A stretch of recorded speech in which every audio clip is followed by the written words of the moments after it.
पुणे में Silvassa police station के अंदर एक शिकायतकर्ता है जिन्होंने बताया कि उनके पास एक कॉल आई जिसके ऊपर एक सेंट्रल एजेंसी का लोगो था और उस व्यक्ति ने कॉल करके बताया कि आपने एक अपराध किया है और आपके खिलाफ में कोर्ट से एक समन इशू हुआ था जिस पे आपने रिसीव करने से मना कर दिया है। और उसके बाद शिकायतकर्ता को बताया गया कि इंटरैक्टिव वॉइस कॉल के थ्रू आपकी कॉल जो है दूसरे व्यक्ति को ट्रांसफर होगी और उसको आप जवाब देंगे। तो ये कॉल एक दूसरे साइबर फ्रॉडस्टर को ट्रांसफर हुई और उसने शिकायतकर्ता को बोला कि आप अपनी मौजूदगी हमारे सीनियर अधिकारी के सामने दर्ज कराएं और इसके लिए आपको वीडियो कॉल पे आना पड़ेगा और अपने लैपटॉप पे स्काइप के थ्रू आप हमसे कनेक्ट हो जाइए। जिसमें शिकायतकर्ता डर के मारे एक बड़ी एजेंसी के थ्रू कॉल आ रही थी तो उसने अपने आप को लैपटॉप के माध्यम से वीडियो कॉल के थ्रू उस फ्रॉडस्टर से ज्वाइन किया और सामने वाले फ्रॉडस्टर ने अपने एक साथी को एक सीनियर अधिकारी बताते हुए वर्दी पहने हुए वो शिकायतकर्ता के साथ इंटरेक्ट करने लगा। शिकायतकर्ता को यह बोला गया कि एक बहुत बड़ा क्रेडिट कार्ड फ्रॉड हुआ है जिसमें जानकारी एकत्रित करने के बाद और बहुत सारे लोगों से पूछताछ के बाद शिकायतकर्ता का नाम उजागर हुआ है और उसको ये सारी इंटरोगेशन उससे डिजिटल स्टार्ट करी गई और उसे बोला गया कि आप किसी भी समय पे अपना वीडियो कॉल ऑफ नहीं करेंगे और 3 दिन तक शिकायतकर्ता डिजिटली अरेस्ट रहे,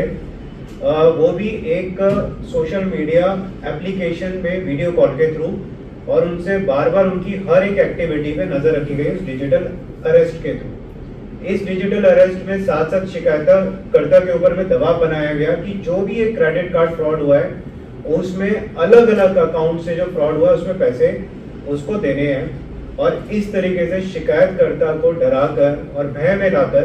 उससे 15,35,000 रुपए अलग अलग 10 बैंक अकाउंट्स में ट्रांसफर कराए गए जो कि देश की अलग अलग राज्यों में स्थित थे, जैसे कि असम के अंदर, कर्नाटक के अंदर, महाराष्ट्र, राजस्थान, केरला, इस तरीके से अलग अलग राज्यों में ये सारे बैंक अकाउंट्स थे और शिकायतकर्ता ने भय और डर के मारे में ये पैसे ट्रांसफर कर दिए। अब ये जानकारी मिलने के बाद सिलवासा पुलिस स्टेशन ने तुरंत एक FIR रजिस्टर करी जिसमें इंपर्सोनेशन नए कानून के तहत जितने भी सख्त प्रोविजन थे उनको लागू किया गया और IT एक्ट को भी लगाया गया। तुरंत एक साइबर टीम गठित करी गई और इस टीम ने सारी जितना भी डिजिटल डेटा था उसको एनालाइज किया, बैंक अकाउंट जिन जिन में पैसा गया था उनको एनालाइज किया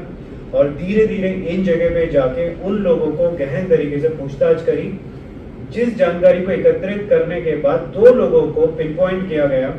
और धीरे धीरे उन तक पहुंचने के बाद उनको पूछताछ के लिए लाया गया जिसमें उन्होंने अपना जुर्म कबूल करा है और इन्वेस्टिगेशन में पूछताछ के दौरान उन्होंने कुछ और नाम सामने उजागर किए हैं जिसके बारे में पुलिस की टीमें अभी भी काम कर रही हैं। और साथ ही साथ जो पैसा ये 15,35,000 रुपए ट्रांसफर हुआ था,